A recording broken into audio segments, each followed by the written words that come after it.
राम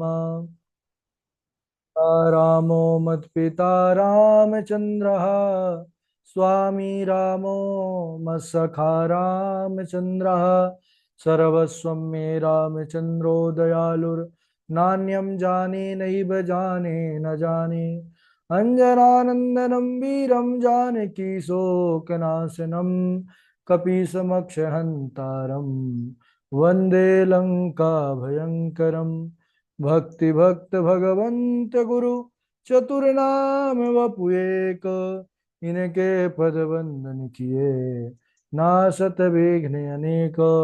बोले श्री राघवेंद्र सरकार की जय। रामायण श्री राम कथा की जय। श्रीमद् गोस्वामी तुलसीदास जी महाराज की जय।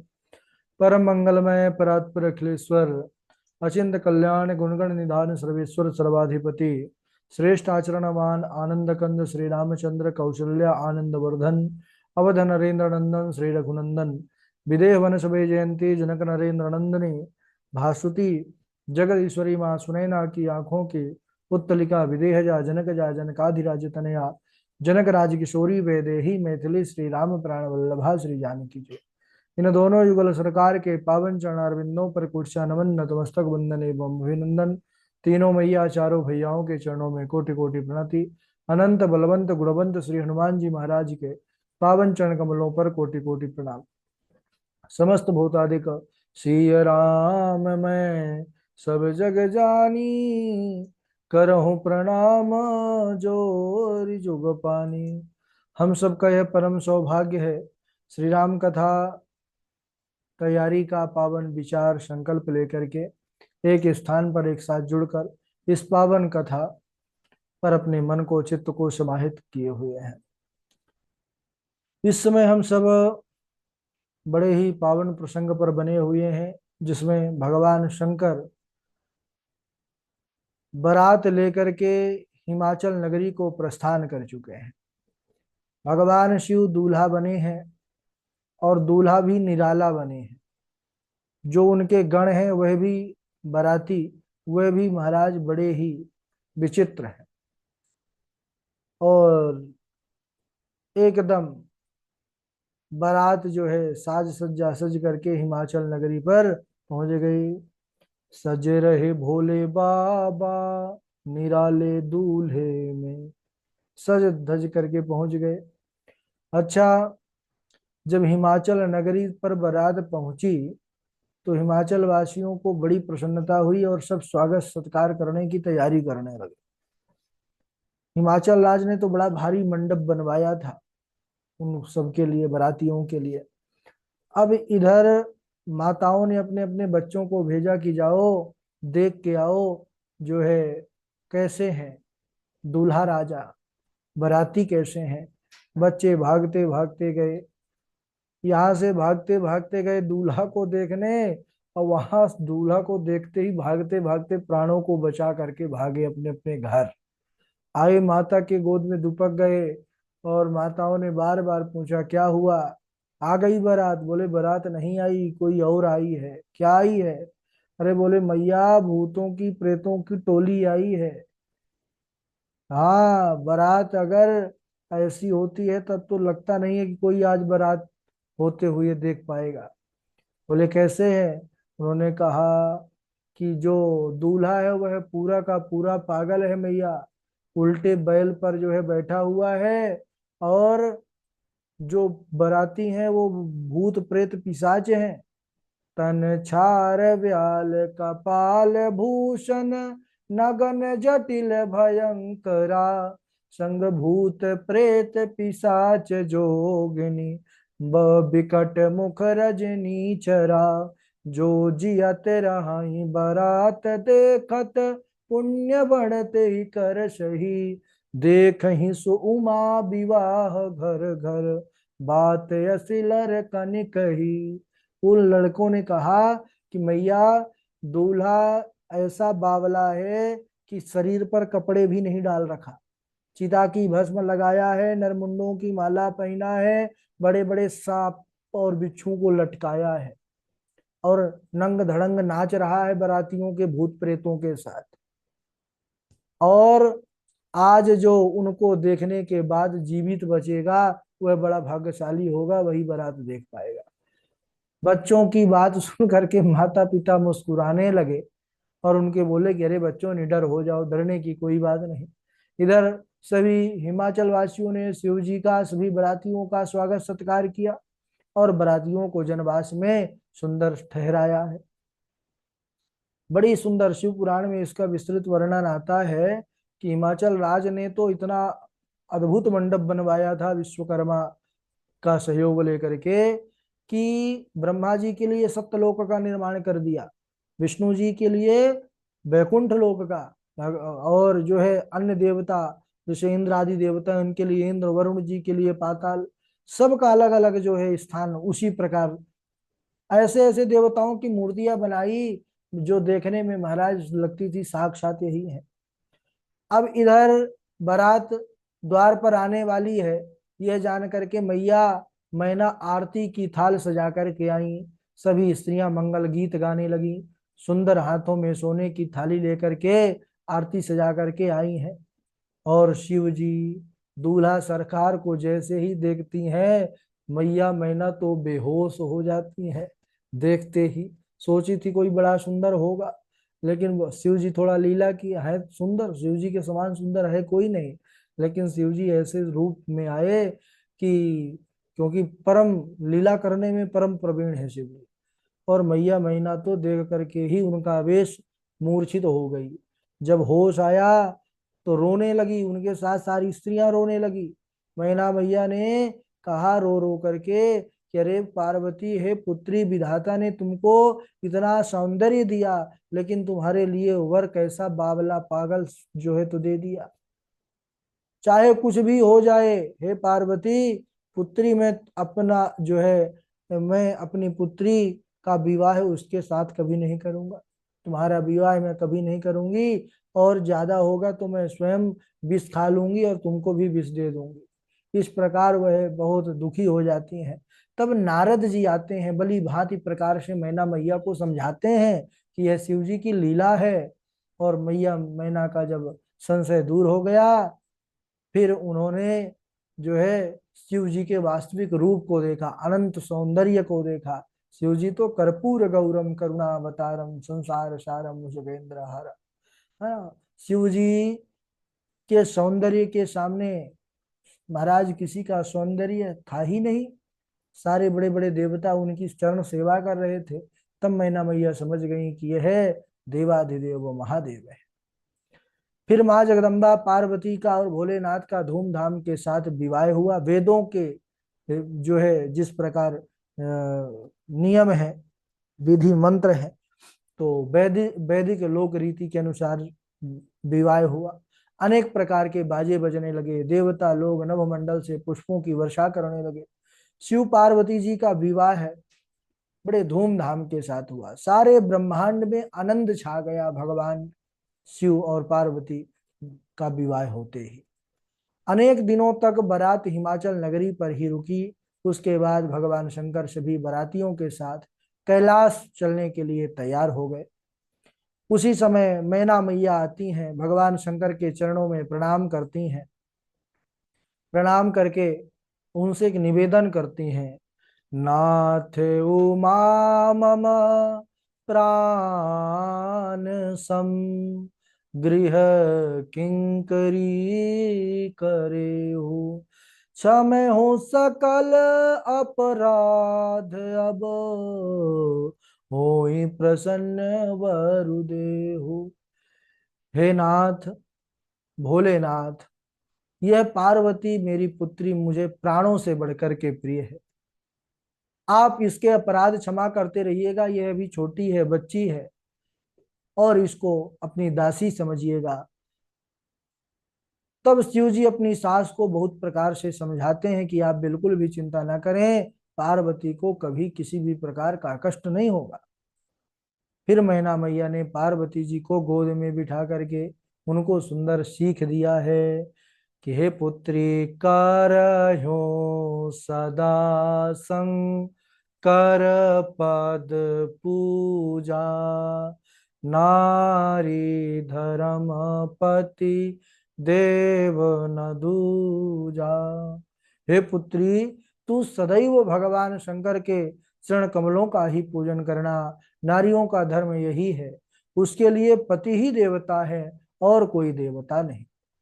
मैना इस प्रकार अपनी पुत्री को समझा रही हैं और यह कहते कहते उनके आंखों में आंसू आ गए, क्योंकि मैना मैया जानती हैं कि विवाह हो गया, अब जो पुत्री है, बेटी है, अब पराई हो गई, अब इसको जाना होगा, अपने ससुराल जाना होगा। उन्होंने अपनी पुत्री पार्वती को हृदय से लगा लिया और जब माता पार्वती की विदाई की घड़ी आई सज्जनों, तब मैना मैया पुत्री के विरह में बहुत दुखी हो गई। वहां पर जितने भी नर नारी थे, सब अपने आप को रोक नहीं पाए, सबके आंखों से अविरल अश्रुधारा चलने लगी। जगदम्बा को विदा होते हुए देख करके नर नारियों की बात छोड़िए, क्योंकि वह पर्वत ही था, पर्वत में ही वन होता है, अनेक प्रकार के पशु पक्षी थे और पार्वती जी के विवाह विदाई के समय वह पशु पक्षी भी रोने लग गए।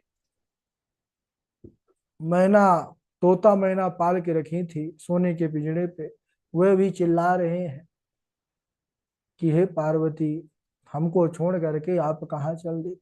इस प्रकार सब जो है बड़े उदास हैं।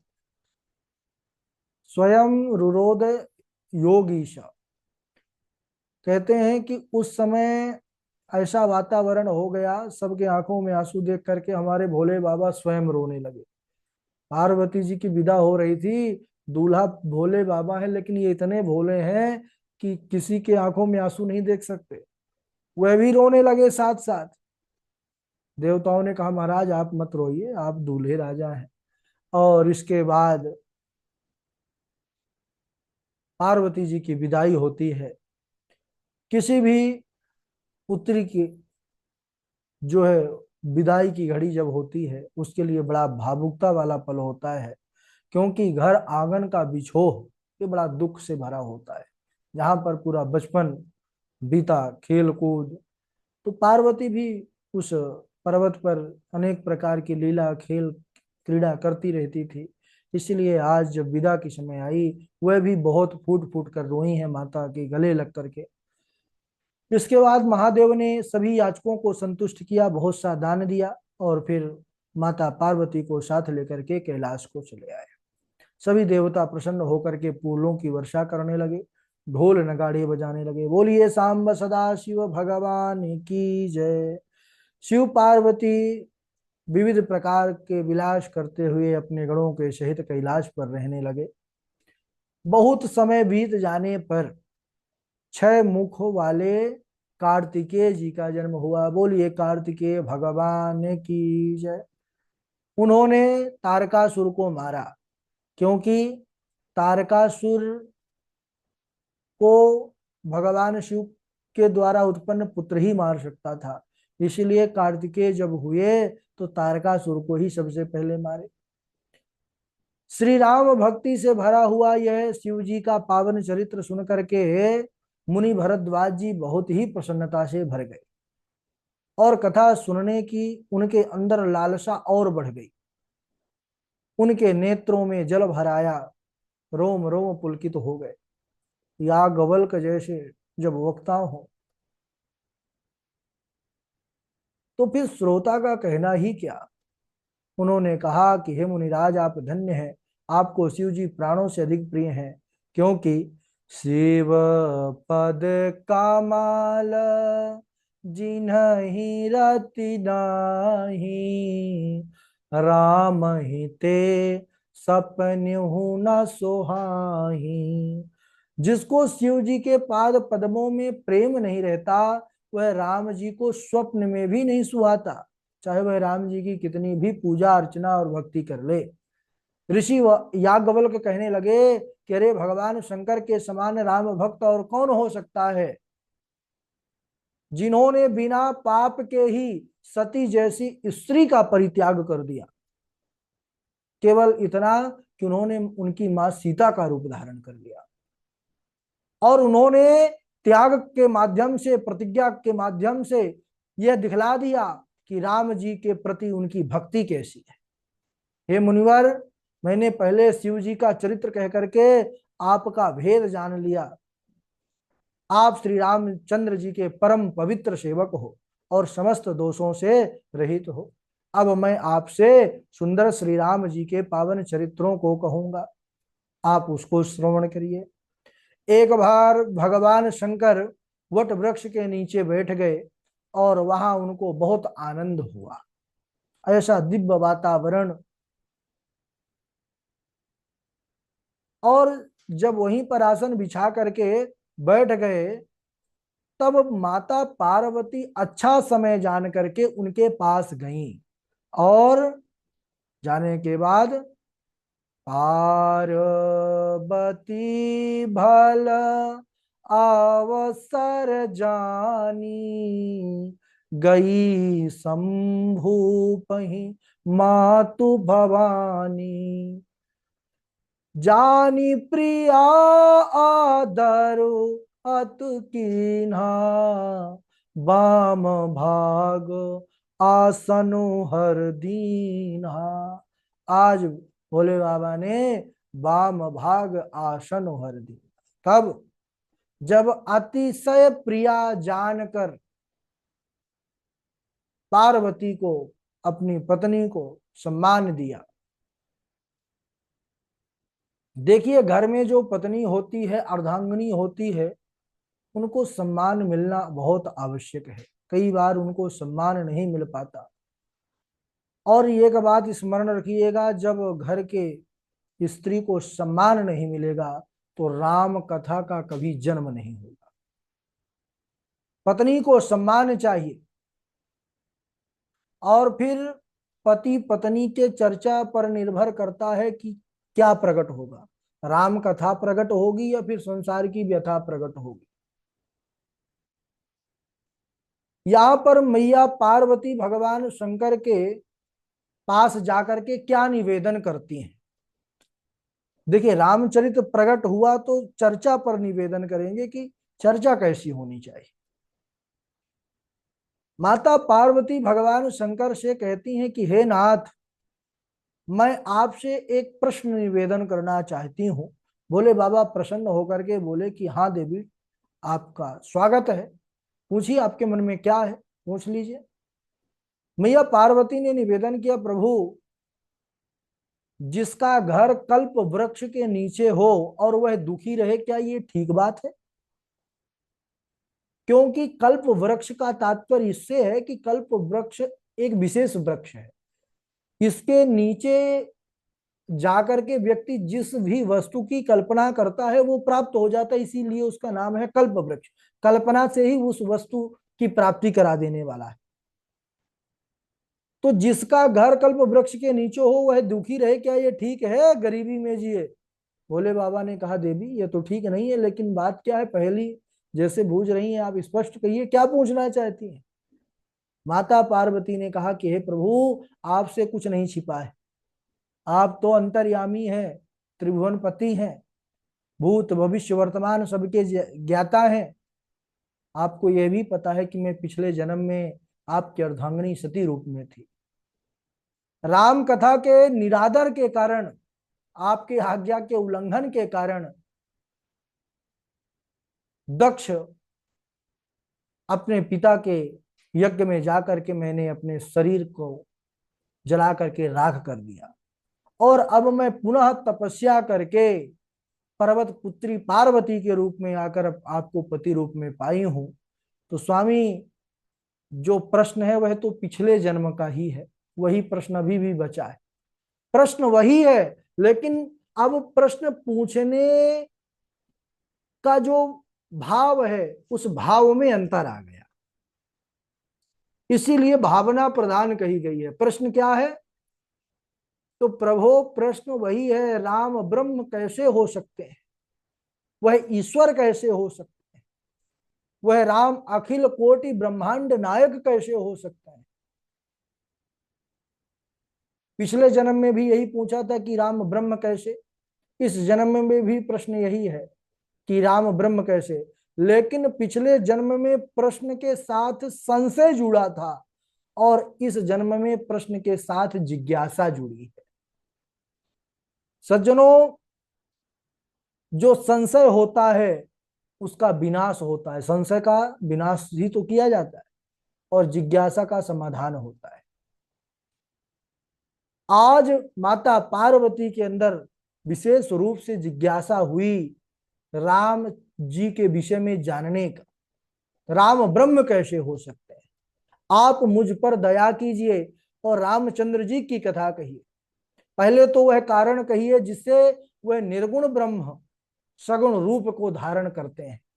वो निर्गुण होकर के सगुण रूप कैसे लेते हैं। ब्रह्म तो निर्गुण होता है, ब्रह्म तो निराकार होता है, ब्रह्म अव्यक्त होता है, ब्रह्म विराट होता है। तो मुझे यह समझ में नहीं आता, जो ब्रह्म सबके उर में रहता है वह किसी के उदर में कैसे रहा। माता कौशल्या के जो निर्गुण है वह सगुण रूप लेकर के लीला कैसे किया। जो अव्यक्त है वह नर रूप में कैसे जो है प्रकट हुए। इस प्रकार उन्होंने कई प्रकार का निवेदन किया। हे नाथ, मुझे श्री राम जी के जन्म की कथा सुनाइए, उनके विवाह की कथा सुनाइए और वनवास की घटना का वर्णन कीजिए।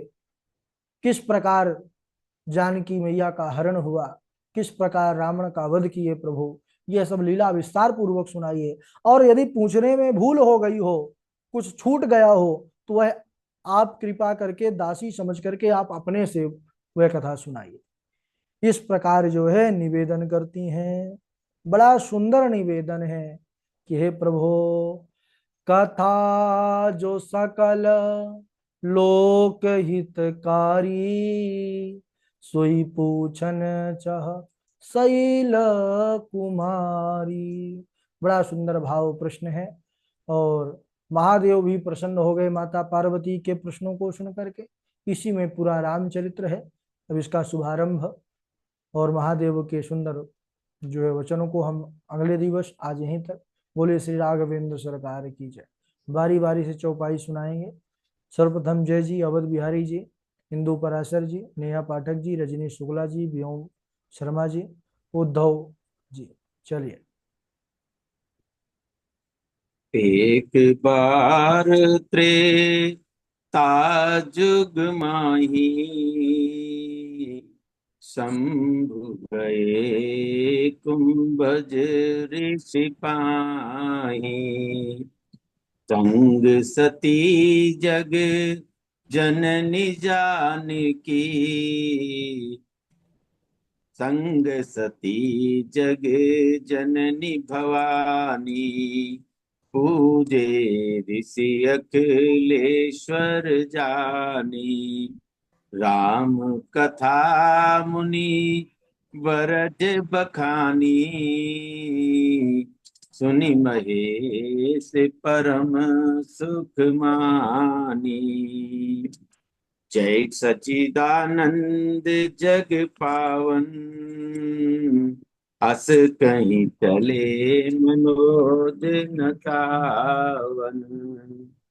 हे खग हे हे खग मृग हे मधुकर श्रेणी, तुम देखी सीता मृग नैनी। राधे राधे गुरु जी प्रणाम। राधे राधे राधे राधे। आगे सुनाइए। राधे राधे गुरु जी प्रणाम। आज इंदु जी। एक बार त्रेता जुग माही, शंभु गए कुंभज ऋषि पाही। संग सती जग जननी भवानी, पूजे ऋषि अखिलेश्वर जानी। राम कथा मुनि बरज बखानी, सुनि महेश परम सुख मानी। हे खग मृग है मधुकर श्रेणी, तुम देखी सीता मृग नैनी। राधे राधे गुरु जी। राधे राधे। राधे राधे गुरु जी। हाँ, जी गुरु जी। मनु जाहि राचे उमिलहि सो, बरु सहज सुंदर सांवरे, करुणा निधान सुजान सिलु नेहु जानत रावरो। एहि भांति गौरी असीस सुनि सिय सहित हिय हरसियली। तुलसी भवानी पूजी पुनि पुनि मोदित मन मंदिर चली। राधे राधे गुरु जी। हाँ, और आगे सुनाइए। राधे राधे गुरु जी। राधे राधे। हाँ प्रणाम गुरु जी। आवाज मृग है मधुकर श्रेणी, तुम देखिए सीता मृग नैनी। जो तुम्हारे मन अतो किम जाए परीक्षा ले हो, बट विश्वास अचल निज धर्मा, तीरथ राज समाज सुकर्मा। राधे राधे गुरु जी। हाँ, राधे राधे। हाँ प्रणाम गुरु जी। आ रही है आवाज? हेलो आ रही है, सुनाइए। हेलो।